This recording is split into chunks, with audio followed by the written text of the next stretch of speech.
आज के इस वीडियो में हम लोग किसी भी सदिश का परिमाण निकालना सीखेंगे।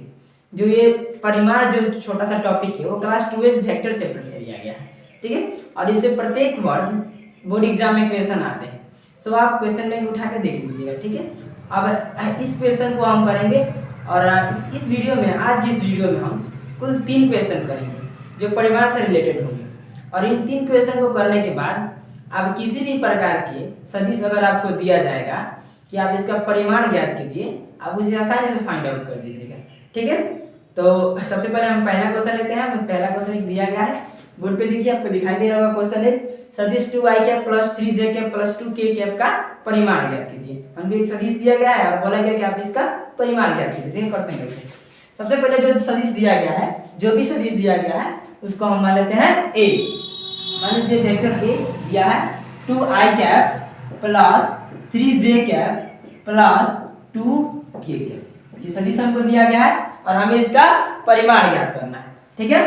तो वेक्टर a का हमको मैग्नीट्यूड निकालना है। तो किसी भी सदिश का अगर हमको परिमाण ज्ञात करना हो तो हम उसकी गुणांक, जो सदिश में i, j और k होते हैं, उनके गुणांकों का रूट के अंदर वर्ग करना पड़ता है, ठीक है। अगर किसी भी वेक्टर का उसमें दिया है i, j और k के गुणांक, अगर उसका हम रूट के अंदर वर्ग करेंगे तो हमको परिमाण यानी मैग्नीट्यूड मिल जाएगा, ठीक है। हम वही करते हैं, रूट के अंदर i, j, k का वर्ग। अब देखिए यहाँ पे i और j, k का गुणांक, देखिए यहाँ पे i का गुणांक कितना है 2, तो हम क्या करेंगे बाबू 2 का वर्ग, प्लस j का गुणांक कितना है बाबू 3, तो 3 का हो जाएगा हमारा वर्ग, प्लस k का गुणांक 2, तो 2 का वर्ग, ठीक है।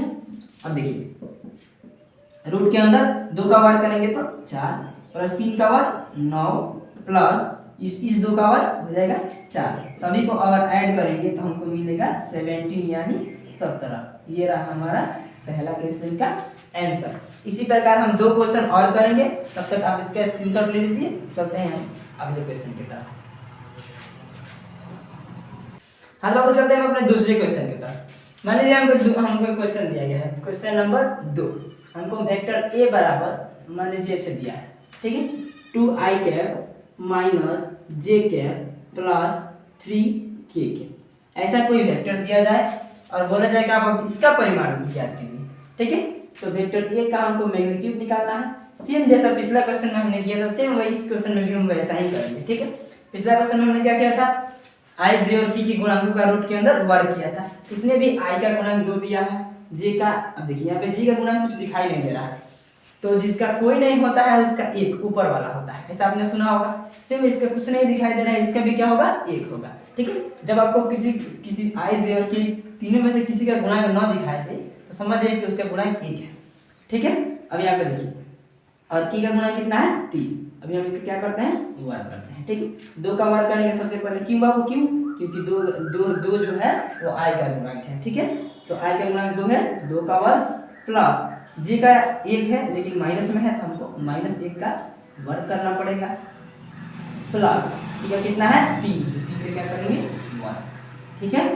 आते हैं, चलिए आइए में 2 का वर्ग करेंगे तो हमको मिलेगा 4, प्लस 1 का वर्ग करने पर हमको मिलेगा 1, प्लस 3 का वर्ग करेंगे तो 9। अब सभी को ऐड कर देते हैं बाबू, 9 का 1 10 है, सब जोड़ेंगे तो हो जाएगा हमारा 14 यानी 14। ये रहा हमारा दूसरा क्वेश्चन का आंसर। इसी प्रकार हम तीसरा क्वेश्चन लेते हैं। मान लीजिए तीसरा क्वेश्चन कुछ ऐसे दिया, ठीक है। वेक्टर a बराबर दिया हो आपको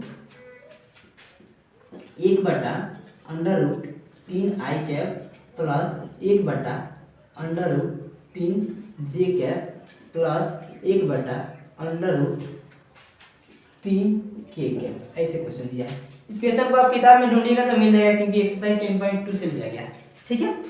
तो हमको इसका मैग्नीट्यूड निकालना है। सेम काम वैसे करेंगे जैसा कि हमने पिछले दोनों क्वेश्चन में किया है, वैसे ही इस क्वेश्चन में भी करेंगे, ठीक है। इसमें भी हम i और j और k के गुणांकों का वर्ग करेंगे रूट के अंदर, ठीक है। देखिए i का गुणांक कितना दिया है 1/√3, इसका हम वर्ग कर देते हैं, प्लस तो प्लस फिर 1/√3, कहाँ से आया बाबू, क्योंकि j का गुणांक भी 1/√3, इसका भी हमें वर्ग करना पड़ेगा, प्लस k का गुणांक भी 1/√3, इसका भी हम क्या करते हैं वर्ग कर देते हैं, ठीक है, मीडियम ब्रैकेट के अंदर, ठीक है। अभी क्या करते हैं हम इसका वर्ग करेंगे। देखिए 1 का वर्ग करेंगे तो हमको 1 ही मिलेगा, जबकि अंडर रूट 3 का वर्ग करेंगे तो स्क्वायर से रूट कैंसिल, हमको सिर्फ मिलेगा 3। किसी भी रूट वाले संख्या का स्क्वायर करते हैं तो रूट हट जाता है, ठीक है। प्लस इसका भी करेंगे तो हमको मिलेगा 1 बटा केवल 3 मिलेगा, और इसका भी करेंगे तो 1/3, ठीक है।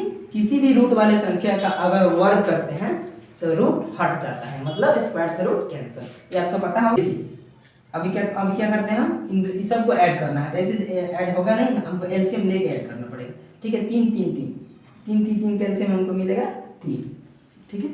अब देखिए ये 3 में 3 से भाग करेंगे 1 बार में जाएगा, 1 से 1 में गुणा करेंगे तो हमको 1 मिलेगा। सेम कंडीशन यहाँ पे भी होगा, यहाँ भी 1 और यहाँ भी 1। अभी जोड़ते हैं सबको तो हमको मिलेगा 3 और 3, ठीक है। 3 हो जाएगा और ये 3, उसको कैंसिल कीजिएगा तो रूट अंडर 3। 1 का वर्ग 1 ही होता है, हम चाहे तो इससे भी इसको आंसर में लिख सकते हैं, केवल हमारा 1। हाँ तो लोग आज के इस वीडियो में हमने कुल तीन क्वेश्चन किए हैं।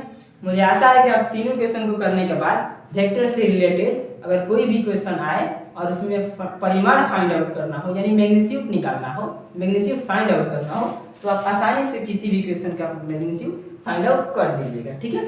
तो आज का हमारा ये वीडियो खत्म हुआ, मिलते हैं अगले वीडियो में, तब तक के लिए बाय।